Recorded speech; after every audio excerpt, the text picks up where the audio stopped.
Thanks for joining us for Raceway Ministries Today. In just a moment, we'll be sharing with you the latest in what's going on in the world of Christian ministry and outreach through the National Fellowship of Raceway Ministries.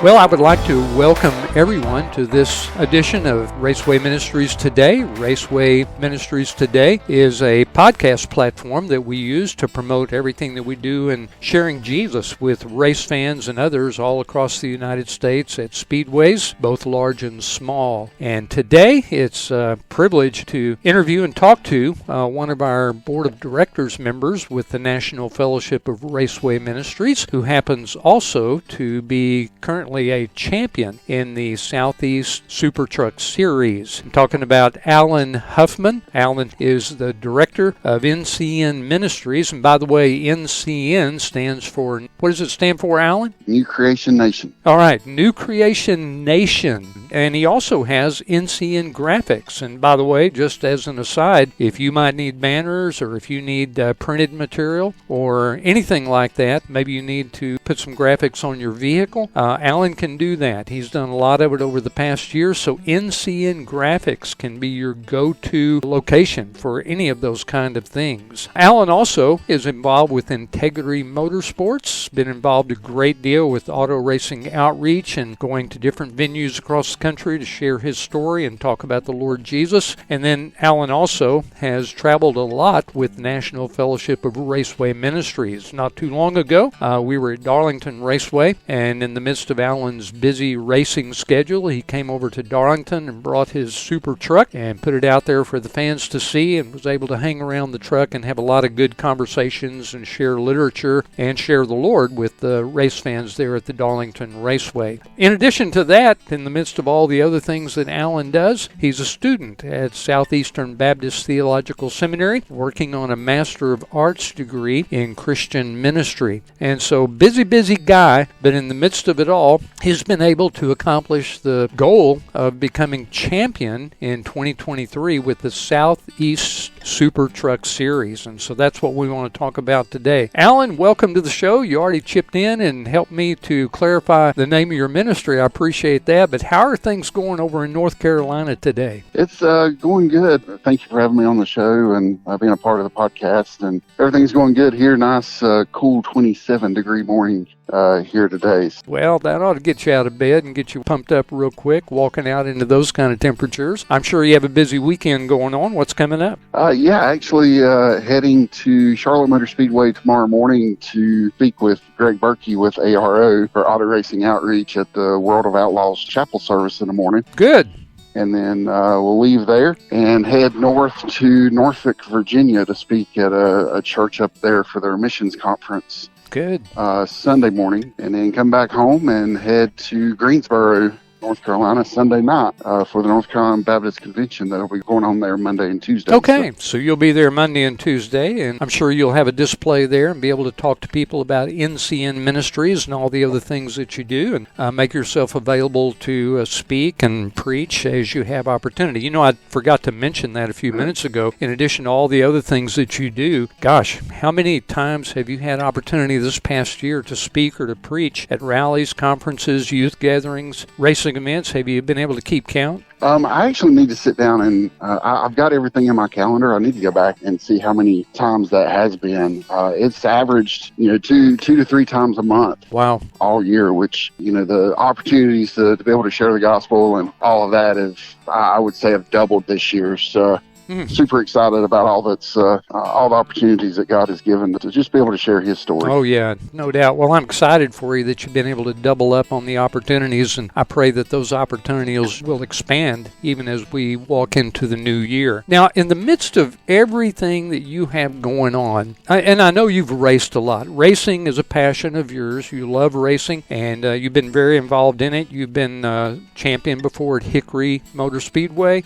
You've competed at a lot of different different levels with late models and super trucks and all that kind of thing. So racing is in your blood, and it has been, and I know that you use racing as a platform for sharing the gospel. But I'll be honest with you, I was quite surprised after all the things that you have going on that you got involved with another series like the Southeast Super Truck Series. So how did that get started? And by the way, I think our listeners need to know that you being the series champion is quite significant because this was your first year to race in that series. And I know that you had pursued your license to race with NASCAR, and you had put all the bits and pieces together to make that happen, but all of a sudden you end up in the Southeastern Super Truck Series. How did you get started racing with that series? And tell us a little bit about the series and what it is about. Sure. So the Southeast Super Truck Series started back in 2015. Okay. There was a couple people that came together to start a touring truck series, and it's based off of the same concept as the NASCAR Weekly Truck Series. The rules are a little bit different, and they travel to different tracks all across the Southeast, North Carolina, South Carolina, Tennessee, Virginia, and it was about giving fans an opportunity to see these trucks. Yeah. The trucks they're unique. It's really kind of like the Craftsman trucks. Mm-hmm. There's something about the trucks that fans like. Yeah. And so that's kind of how the series started. And ever since the series did start, Jeff Myers and Gerald Harris from Tour had been on me trying to get me to come race with them some. And, we were really kind of committed to Hickory Motor Speedway and had stayed focused there. And like you mentioned, we won the championship 2018, 2019 there. Right. And I kept telling them we were going to come race with them at some point. And we tried to in October of last year, and there were a couple rule differences that, I had to bite the bullet and just say, sorry, we can't make it. Yeah. Because it was either go race illegal or sit it out. And, right. With what our team stands for, I couldn't take a chance of going and running the race and then getting thrown out after. So yeah, for sure. We made the decision to skip that race, and that kind of started a conversation over the winter. And Jeff Myers and I was talking back and forth, and they really wanted us to come race with them, and we were able to get some things worked out on the rule book and get the rules a little bit closer to what the weekly truck rules are and all of that. Then Jeff I guess Jeff knew how to get to my heart. He's like, man, he said, we really need a chaplain for the series. He said, the guy that was doing it, he's a pastor, and his responsibilities have just gotten more than he can handle and being able to travel with the series. So yeah. I need someone that can commit to the season and, be there and just be the chaplain for the series. Wow. Would love to have you come do that. Would you be interested? Man, he knew how to get to your heart, didn't he?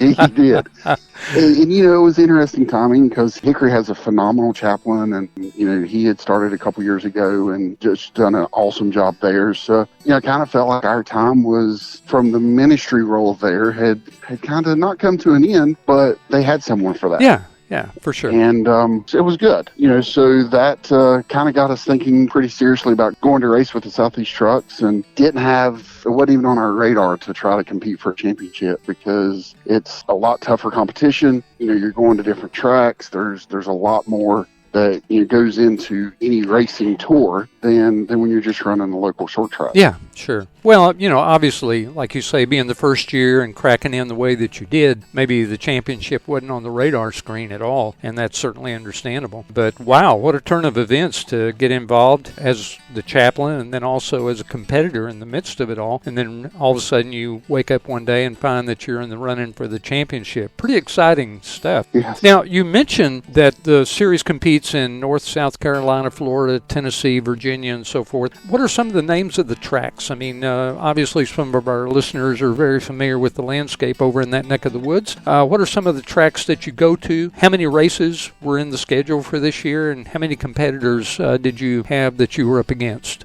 Sure. The schedule was supposed to have been, I believe, a 10-race schedule due to some rain out. We only ended up running, I think it was 7 or 8. Right. We were supposed to race at Greenville Pickens. Unfortunately, they got shut down. Yes. Due to a conflict. Right. And so really our season primarily focused on Hickory Motor Speedway in Hickory, North Carolina, Anderson Motor Speedway in Anderson, South Carolina. Okay. and then Lonesome Pine Speedway up in Coburn, Virginia. All right. So that was, I think they were originally supposed to go to Kingsport as well, and I don't know what happened there. Okay. But, so those were the 3 tracks that we focused on this season, and we averaged typically somewhere between 12 to 20 trucks. Okay. Wow. 12 to 18, something like Good. that. We had championship night. I think we had 16 trucks at Hickory. So. Okay. Well, where did these competitors come from? Were they from primarily those areas right around those speedways, or where did the competitors come from? Yeah, most of them did. A lot of them live North Carolina, South Carolina. There's quite a few from up in the Asheville area. Right.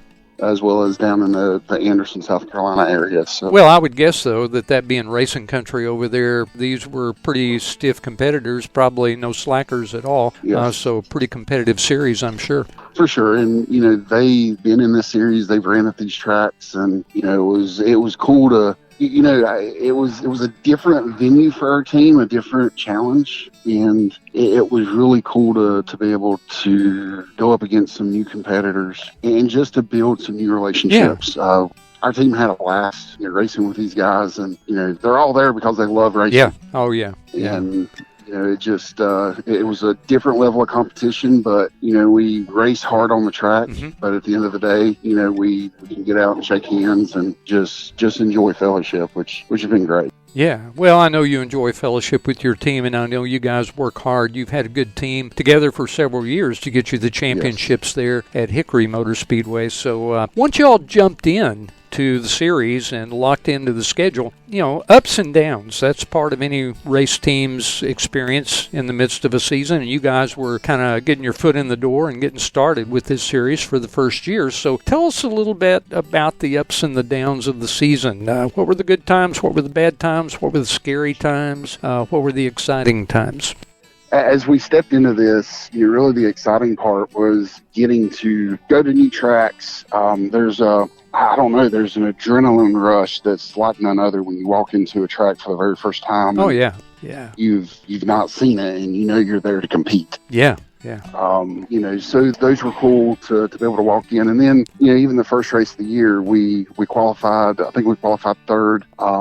We were fast right off the box, and that surprised a lot of people, even myself. We didn't expect it to be that quick. Yeah. So we go from that high to we're racing for second, and incident happens, and we get taken out. Oh boy. And get caught up in a wreck. And well, I remember seeing on your Facebook page throughout the season several times when you guys were pretty late in the shop trying to put your truck back together, figure out problems with the brakes and all kinds of crazy things. Yeah. Goes with the territory, of course. It does. And, it's interesting. I look back and, I cannot take credit for the championship. It's 100% God. Okay. Good. God lined it up. He worked it out. We didn't really, and my team busted their tails. I cannot thank them enough for everything they've done and sacrificed this season. But we all realized that without the way that God lined and orchestrated things, we would not have won the championship. Yeah. Because we really didn't have a championship season. Yeah. We had good runs. We had good speed. We were fast. But we didn't win a race this year. We, just somehow we were able to pull off the finishes we needed to be just good enough to be on top at the end of the season. Wow, that's pretty amazing. One of the biggest challenges is sponsorship, but just looking at your Facebook page, quite a long list of sponsors, and I know it's never enough, but tell us a little bit about sponsorship and how you went about that this year, and maybe even name some of your best sponsors that help support the cause. Well, and, that's another interesting thing. We were, at the beginning of the season, I was like, well, we will run a couple races and see how money holds out and see what we can do. And I had really even considered, maybe just leaving the truck on jack stands this year. Yeah. Yeah. And we've got 2 sponsors that's been with us now for 11 years, Western Steer Steakhouse in Newton, which they've got an amazing buffet. And they provide our team lunch every race day. Awesome. So they've been just an amazing support. Good. So they've been with us, as well as Wrench Rags, which is a shop rag product that absorbs oil and just does really good for shop cleanup stuff. Good, good. Both of those companies have been with us for 11 years. But what was really cool is, Everett Chevrolet came back on board. I think that was their 3rd year with us. Yeah, good. And they've been instrumental in, a lot of the stuff that we've been working on. And we actually that brings me to the cool part is we were kind of praying through what this was going to look like, and do we get to race? Do we not race? God, am I not supposed to race? How's all this look? Out of the blue, I got a phone call, and we had a gentleman that owned a tree service and a landscaping service, and he wanted to come on board with both of his businesses this year, and that really kind of made the difference. Wow. Wow. So Carswell's Landscaping and Tree Service, they came on at the first of the year, and he just committed this past Tuesday that they will be back with us in 2024. So, oh man, that's exciting stuff. It is. Wow. So, it's you definitely cannot go without the sponsors. It's and like you said, you always need more. We were trying to work on a Craftsman truck deal for the Richmond race. Yes. And it all just came down to sponsors and, the lack of money, for that. Well, I mean, that's so common in racing these days, especially when you get to the higher levels. If you don't have the sponsorship, it's really hard to sign on with a team. Absolutely. And, it looks like God is really beginning to shape up some things with you and your team. Great opportunity to win the championship there in the series. You've got a shop, you have a team, sponsorships are picking up. It's my prayer that as you continue to look toward racing in the Craftsman Truck Series, that these kind of things will grow. And obviously your championship could contribute a lot to that as you move along. So, kudos to you. Congratulations to you and the team. And I know a season like what you've been through is not easy at all. Plenty of challenges in the midst of all the victories, but congratulations to you guys. By the way, for our listeners, just want to remind you that we're talking with Allen Huffman. Allen is the most recent 2023 champion in the Southeast Super Truck Series and also the director of NCN Ministries, New Creation Nation, has NCN Graphics, also serves with us in the National Fellowship of Raceway Ministries in a lot of capacities, part of our board of directors and a frequent speaker at many of our race events. So, Allen, we appreciate you being on the show today. You've talked a lot about racing, and we've talked about how you broke into the series. I want to talk a little bit about your role as a chaplain. God has given you the unique opportunity to minister in a lot of different ways. You've been out there as a speaker at rallies and revivals and youth events. You've spoken at many of our race events on your way to Charlotte this very weekend to speak there for the World of Outlaws event. Then you'll be going to some other church events and then at a Baptist convention next week there in North Carolina. So a lot of ministry opportunities. You mentioned earlier that you were kind of invited to become chaplain in the series as part of the series director and owner, kind of wooing you in there to compete on the truck level as well as a driver. Talk about the challenge of serving as a chaplain to a series while at the same time competing. Now, I know, and you can elaborate on it a little bit, what do you do as a chaplain with the series? Obviously, you probably have prayer with many of the drivers before the race event, maybe hang out with them some in the pit area, maybe have the opportunity to go to their shops and, interact with them a little bit as a chaplain or respond to crisis and emergency times. But while you're competing with those guys, how do you serve as chaplain? That's got to be kind of awkward at times. It is. The funny thing is, like when Jeff first asked me about being the chaplain, I was really excited, and I was like, man, this is awesome. It's an opportunity to be able to serve and minister at the racetrack while we get to race. Yeah. And then it hit me as like, oh boy, this, what have I jumped into here? Yeah. I remember back to the very first chapel service. So every race day, they set aside time to have a chapel service. Right. And I remember standing there the very first chapel service and introducing myself and kind of letting people know who I was and my involvement in racing, which really helped to build some instant bonds because I'm one of them. Yeah, sure. And but I remember standing there saying, here's the thing. Yes, I am serving as the chaplain for the Southeast Truck Series. I said at the same time, I'm a competitor. Uh-huh. I said, there's going to be times this season, I'm sure, that I'm going to do some stupid bonehead move. I said, I just want you to know up front, it's not intentional. Yeah. It's racing. I'm going to do everything I can to keep a level head as well as I ask, each of you to do the same thing. Absolutely. Yeah. And, there there were one or two times this season that, I had to, go and talk with someone and just, talk through a situation and whatnot. Yeah. But, yeah. It definitely was, there was a fine line. You want to, you have to approach it differently. Right.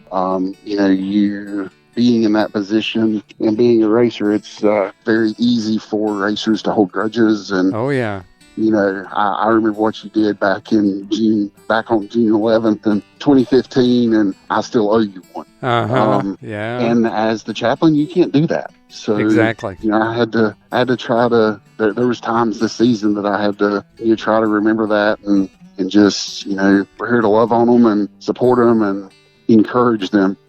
And it definitely, the season did not come without its challenges. Yeah, yeah. Well, the whole idea of service as a chaplain is building relationships, and many of those relationships are based on trust and, right. Your own personal integrity and credibility and so forth. So as a competitor, you have a big risk there of all that going down the tube real quick. So I'm sure Absolutely. You were walking a tightrope there for sure. Yeah.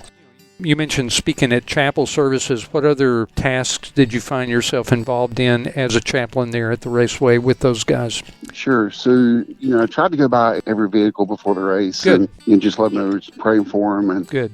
Praying for a safe race. And, like you said, really trying to build on those relationships. And it was cool to watch those relationships come together over the season. Absolutely. Yeah. Yeah. Even people that you don't think they're paying attention, but, they'll conversations that I had, later in the season was like, oh, wow, they actually was listening to that. Yeah. Yeah. So, doing those things, I also had the privilege to be able to do the invocation before every race. Good. Which is cool. That was my first opportunity to pray on TV. So yeah, awesome. Probably the toughest part of this season was back in, I believe it was August, and we're running a race. We're in the middle of a race, 33 laps in actually. And one of the guys that had become a really good friend to myself and our team, he was running third. We're running fifth. And he had a massive heart attack coming down the backstretch. Oh, and wow. Ended up succumbing to the heart attack. You're kidding. So, in those moments, I'm sitting in the truck on the backstretch. We're under red flag, and I don't know, was there 20 or 30 minutes and waiting for them as they tried to get him out of the truck and performing CPR and all of that stuff. And, you go from competitor mode of, man, this really stinks. What's going on? What's up with Marty? Thinking from a driver perspective, everything that you just watched play out. Because, I watched him hit the inside wall. Yeah. When I saw him come up, he almost collected us as his truck come back down the hill. Yeah, right. And so I'm processing all that and processing what I'm seeing out the windshield of my truck. And then there was a moment that it clicked. It's like, wait a minute, you're more than just a competitor. You're the chaplain. Yeah, yeah. And so there was a moment where, that mindset changed of, I don't have time to feel sorry for myself. We need to do what we need to do to be there for Marty's team and his family and the other competitors there. So Sure. Wow. It was definitely a tough situation to try to navigate. Yeah. Wow. Well, those are those inevitable things that happen in racing, and usually it catches you off guard and you're not prepared for it at all. So it appears that God got your attention there in the moment to remind you that, hey, you're the chaplain, so you're going to have to approach this a little bit different. But that's got to be somewhat heartbreaking at the same time to lose a friend and a fellow competitor out there on the track in that fashion. It absolutely was. And, Marty was like one of the first drivers that, came up to us when we unloaded at Anderson that first race. Yeah.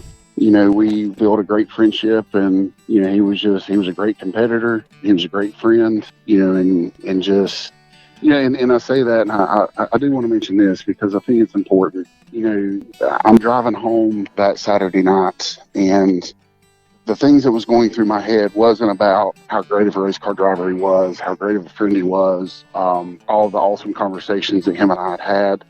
Where my brain went was, out of all of those conversations, the one conversation I never had with him was where he stood with Jesus. Wow. And, now Marty and I had only been talking for a few months, but, even at that, my role is not just as a chaplain, but my role as a Christian is to make sure that everyone I know has the opportunity to hear the gospel. Yeah. And, I just want to encourage, those that are listening, you truly never know. You hear these horror stories of, preachers or evangelists saying, you could be going home tonight and get hit by a drunk driver. And a lot of times we just kind of pass that off.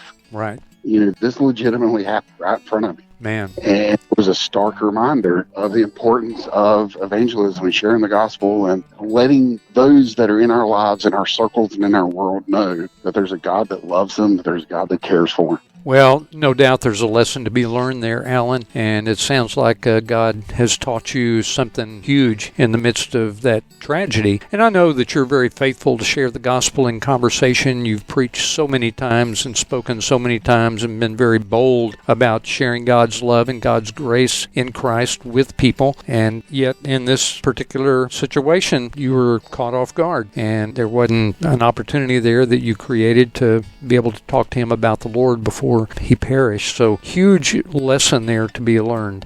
And, we've all been guilty of that. Every one of us have been guilty of not sharing the Lord as frequently as we should or as faithfully as we should. So a lesson to be learned there. Man, I appreciate you being candid and open about that. So hopefully in the future, those kinds of opportunities will bring forth a reminder to you that, hey, I need to be in a conversation about the Lord with this guy and not put it off too late. And hopefully the same thing will happen in my life and in the life of all of us. We need to realize the urgency of it. Well, I appreciate you being open and candid about your role as a chaplain there and talking to us about the challenges of being a chaplain while competing against those guys. I have to ask you this, though. If I were a racer out there knowing that I was coming up on the back bumper of the truck that's driven by the chaplain of the series, I would probably be a little bit hesitant about scooting you out of the way. Did any of your competitors ever bump you out of the way? And did they ever just act like a racer toward a racer instead of a racer toward the chaplain? That's the beautiful part is they did not treat me any different. I didn't treat them any different. Good, good. We raced hard. We've got some battle scars to prove it. And I'm good with that. I'm good with hard racing. Yeah. Even at the last race at Hickory, we had a guy was behind us, and he jacked me up 4 or 5 times, and I wanted to hold the position, but then I had to kind of go back, big picture in mind, and that was the championship. Yeah. I figured it was better to finish 5th than to get wrecked, and so I let him go and try to chase him back down. But yeah, there you go. Good. So you have that, but as far as I know, nobody racing any different. We competed hard on the racetrack, and that's one thing I loved about Marty is we would race door to door hard for laps on the end, and yeah. I do want to mention, I brought Marty's name back up. I did find out post-fact that he was a Christian. He had accepted Christ. And awesome. They actually had, I think it was 17 people accepted Christ at his funeral. So God used that in a great way. Well, good stuff. Very, very good stuff. We could talk all day, I'm sure, about the stories that you could tell about your experiences on the track. For sure. But we need to wrap it up. So, what's next? What do you do from this point forward? How do you respond to being champion of a series, and what do you do moving forward? So there's part of me that's like, now would be a great time to just bow out. Stop while you're ahead, stop while you're on top. Yeah. I really don't know what's next yet. Hickory Motor Speedway has talked with us about wanting us to come back and race with them some. Mm-hmm. The Southeast Truck Series, they're very adamant. They want us to come back and see if we can back up a championship. Okay, good. I really want to figure out how we can break into the Craftsman Truck Series and be able to run again at least one race or whatever God has in store. I've been praying really hard about what that next step is, what that direction looks like, and being just open and candid with God that if it's time to hang up the helmet, I'm okay with it. Yeah. With that, it's interesting that kind of his response is we've already got 4 or 5 sponsors that are locked in for next year. Yeah, that's good. That's good. 2 of them are new sponsors, so that financial help, that's going to be huge in being able to move forward. So, well, I tell you what, I'm excited for you. I know you stacked up 3 championships now and continue to have a very competitive spirit, but at the same time, I know that you want to serve the Lord, and I know you've shared with me before that your heart's desire is to use your championship and any success that you have as a racer as simply a platform to be able to share the gospel and visit with other people and speak to crowds and point them to the Lord Jesus Christ. So I really appreciate that about you and your character and just about your goals and your aspirations. So thank you so much for who you are, and thank you for what you do. Any final words? Yeah, well, one, I just want to say thank you again for the opportunity to be able to come on and share, and I appreciate what you do, not just for Raceway Ministries, but for the kingdom as well. You're a huge, I just can't say enough words about I appreciate that. How awesome it's been to get to know you and do ministry with you. Well, thank you. Definitely want to thank all of our sponsors and partners that make this stuff happen and work, and my team, my family, all the fans that support us. You bet. Without all of that stuff coming together, we couldn't do it. Yeah, no doubt. Most importantly, I do want to thank God for the opportunity, the platform that He's given us to be able to do this. Sure. I'm excited about the championship, but I'm even more excited to see how God can use this championship to further His kingdom. Amen. Well, we'll be praying that is exactly what's going to take place as you head to Charlotte Motor Speedway for the World of Outlaws event, and as you move on to speak at the other churches and the other engagements that you have. The future looks really good, and I'm really hopeful for you. So congratulations, and I appreciate it. Thank all you. I can say is go get them. Yes, sir. Yes, sir. Thank you so much. We have been visiting with Allen Huffman. Allen is a super truck driver, most recent champion for the Southeast Super Truck Series, also director of NCN Ministries, New Creation Nation, has NCN Graphics, works with Integrity Motorsports, going with auto racing outreach this weekend up to the World of Outlaws event at Charlotte, and part of our board of directors with the NFRM. We appreciate Allen very, very much. So, Allen, thank you so much for being on the podcast today. Thank you, sir. Thanks for having me. You bet. This has been another edition of Raceway Ministries Today. Raceway Ministries Today is the podcast platform for the National Fellowship of Raceway Ministries. You can go to our YouTube page or to your favorite podcast platform and look up other editions of Raceway Ministries Today. I think we have 2 previous editions that feature Allen Huffman, one in which we talked about how he came to know Christ and got into racing. The other one, I think we had a live interview with him from the PIR show in Indianapolis back a year or so ago. And so you can find all of our podcasts there. You also can visit our website, racewayministries.org, which has information about who we are, what we do, and also a place for you to donate if you wish. And then you can go to our Facebook pages. We have National Fellowship of Raceway Ministries, Raceway Ministries at the Short Tracks, and then we also have Facebook pages for Gateway Racing Ministries, Middle Tennessee Raceway Ministries, and others as well. Allen, how do people get in touch with you to find out more about NCN Ministries and what you do in racing? Give us some website addresses, Facebook pages, and phone numbers, that kind of thing. Sure. So our website is ncnministries.com. Okay. And that's New Creation Nation. So ncnministries.com. You can also find us on Facebook, Twitter, or X, I think they call it now, under NCN Ministries. Okay. You can also find me on Facebook, Allen Huffman, Allen Huffman. So you can find me there. And if you'd like to reach out to me directly, my number is 828-244-1559. All right, fantastic. Thank you, Allen. Well, thank you all so much for listening to this edition of Raceway Ministries Today. And if you have not yet trusted the Lord Jesus Christ to be your Savior, as you move along in the race course of life, you're going to need a Savior, you're going to need a spotter, you're going to need some power and strength. So trust Jesus before you get too far down the road, all right? And we'll catch up with you next time. We hope you'll tune in next time as we continue to explore Christian ministry and outreach in motorsports through the National Fellowship of Raceway Ministries. If you'd like to learn more about the National Fellowship of Raceway Ministries, visit our website at racewayministries.org. Follow us on Facebook under the name National Fellowship of Raceway Ministries. Check out our podcast and videos found on our National Fellowship of Raceway Ministries YouTube channel. Meanwhile, thanks for joining us for this presentation of Raceway Ministries Today.